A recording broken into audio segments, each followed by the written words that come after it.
Let us see this problem. We are given a text and a pattern.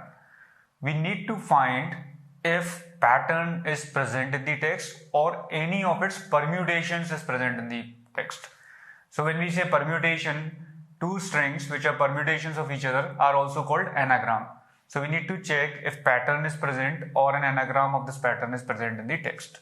Let's understand the problem with these examples. Say our text is geese for geese and our pattern is frog. So if you look for frog and its permutations in the given text, you will find that FORG and FROG, they are permutations of each other. So our output is yes, it's present, its permutation is present. Now let's see this example. We have this text and we have this pattern. Do we have permutation of this pattern in the text? See, we have these characters E, E, K, S. We also have these characters here, and we also have R, but they're not contiguous. We have a G in between, right? So the answer is no. We do not have a permutation of the string present in the given string at contiguous locations, right? So there should be a substring which should be anagram of the given string. We can't take the non-contiguous characters. Now please pause this video and try to write a program that takes a pattern as an argument, a text as an argument. It returns true if the pattern is present or any of its permutations is present. Otherwise, it returns false. Let us first talk about the naive solution to solve the problem. Here we have C++ implementation and this side we have Java implementation. Let's say we have this text and this pattern. What we do here is we slide this pattern over this text one by one. We first bring frog here and then check if they are anagram. Then we slide the pattern here and then check if they are anagram. Then we slide here and then check if they are anagram. That's the simple idea. And this code is just anagram checking code, right? You can ignore this code. We have already discussed anagram checking in an earlier video, so you can ignore these functions are anagram. They're simply checking if the two things are anagram of each other or not. It checks if pattern and text beginning from I, they are anagram of each other or not. If they're anagram, it returns true, otherwise it returns false. Now, if you take a look at these main functions, they are very similar to naive pattern searching. We are finding the length of the text, then we are finding the length of the pattern, and then we are sliding the pattern over the text one by one. We begin with I equal to 0 window in the text, right? And we go till n minus m. So here your pattern length is 4 and text length is 13. So till which index you are going to go? You are going to go till this index, and this index is 9. 0, 1, 2, 3, 4, 5, 6, 7, 8, 9. This index is 9. Till this index you will go. So you go through every index and then you check if the text at the current window and pattern, they are anagram of each other or not. If they are anagram, you immediately return true. And if you never found an anagram, then you return false. Now let's talk about time complexity of this solution. This solution clearly requires big O of n minus m plus 1, right? These many times this loop will run in the worst case into m, where m is the length of the pattern. This is the time required by the solution. I am assuming that alphabet size is constant, so I'm not counting this char in part of my computations. Char is 256 here. In C++ you can define a char, and similarly in Java you can define a static final variable with value 256. So I'm not considering char. This is the time complexity we get, and if we do not consider char, we can say auxiliary space is also big O of 1. Now please pause this video and try to think of an approach that takes linear time, works in linear time to find if an anagram of a string is present in a pattern or not. Let us now talk about an efficient solution to solve the problem. This efficient solution is similar to the naive solution. It's basically an optimization over the naive solution. The idea is same. We are going to slide this pattern over the text one by one, and then we are going to compare if they are anagram. The current window of the text matches with the pattern or not. So how do we do this? Here in the earlier solution, naive solution, what we were doing, we were sliding and then we were calling R anagram function for every slide. And R anagram function was computing the frequencies of every character in the pattern and computing the frequencies of all the characters in the current window of the text. And if these frequencies were same, then it was returning true, otherwise it was returning false. So the optimization that we do here is at the R anagram function. We don't call this function anymore.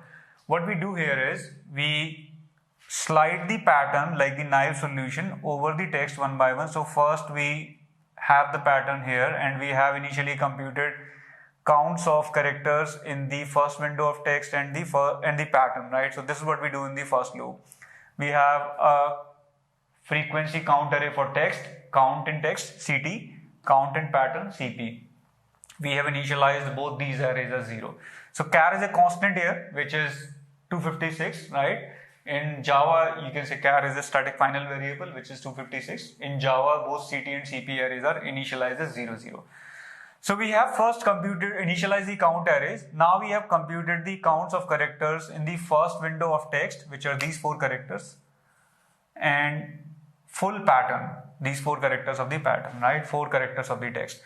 And this is initial count that we have for text, and this is initial count array that we have for pattern. For G we have 1 occurrence, for E we have 2 occurrences, for K we have 1 occurrence. For F, 1, G1, O1 and R1. So this is similar to naive method that you first compute the frequency and then you check whether they match or not. Now the different thing that we do here is the optimization that we do here is over the naive method. When we slide the window to the next window, right? When we move from this window, previous window was this one, first window, and our next window is this one. When we slide the window, we just have to remove this character and add this character. And for that, we can simply go to the count array and reduce the count of G by 1, 0 and add the count of S. So we add the count of S here, 1, right? That's all we need to do. And this is big O of 1 operation. And that's the trick here. Sliding window trick. When you slide the window in the text from previous position to next position, you just need to remove the first character of previous window and you need to add the last character of the current window. So we added S and removed G when we came from here to here, right? Now when we move to the next window, our next window is this one, right? And our previous window is this one. What all we need to do is we need to reduce the count of E by 1 and we need to add the count of F by 1, right? So E's count becomes 1 now and F's count become 1, right? So F would come here and its count is 1 now. So that's our new frequency array. We compare these two frequency arrays again and then we check if they're same or not. Let's now take a look at the implementation. In the implementation here, first thing is we compute the count for both the arrays, right? Both the first window of text and pattern, right? After we have computed the initial counts, we are sliding the window one by one. And before sliding the window, we are checking if the current counts are same. Here is a function rsame. I have not written implementation of this function. This function simply checks whether the contents of these two arrays, CT and PT, they are same or not. This is as simple as that. If CT and PT have the same values, then it's going to return true, otherwise it's going to return false. So we check the current counts. If the current counts are same, then we return true. Otherwise, we remove the previous window's first character. This is where we remove the previous window's first character. How do we find out? I is the index of last character of the current window. We go to the previous window's first character using I minus pattern length. We go to that index, right, in the text, get that character and reduce the count of that character by 1. Same as in Java. We have caret function in Java instead of square brackets. We go to that index, that character at that index, and we reduce its count by 1. And we are adding the last character of the current window, text.caret I plus plus. So we add the last character, remove the previous character, remove the first character of the previous window. And at any point, if we find CT and PT are same, we return true. Let us now talk about time complexity of this implementation. So we run this loop which runs for pattern length time. We are doing constant work inside it. So it's big O of M work if M is the length of the pattern. So this is big O of M work, or we can say theta of M work. It's always going to take M time. Now inside this second loop, we run it n minus m times because we begin from pattern length and go to the text length. Here m is the pattern length and n is the text length. So this loop runs n minus m times.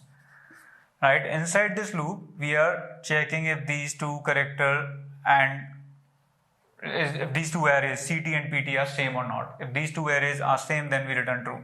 So this work is going to take theta of char time, right? Because you have char sized array and you're checking if these two arrays are same or not. So if we want to be precise, we can say time complexity is theta of m work in the first loop plus n minus m into char. That's the, or we can say big O, because you may return somewhere in between into char. That's much work we are doing in this function. So I've simplified this time complexity because I can say this is m into char upper bounded by m into char, and then we can say n into char because m is smaller than n, right? So I can say it's n into char. That's the simple form of the time complexity. Auxiliary space it requires is big O, theta of char, because there are char character, two arrays of size char characters. Now if we consider char as a constant, consider all the ASCII values or only lowercase alphabets or uppercase alphabets, then you can say its time complexity is linear and auxiliary space is big O of 1 or theta 1.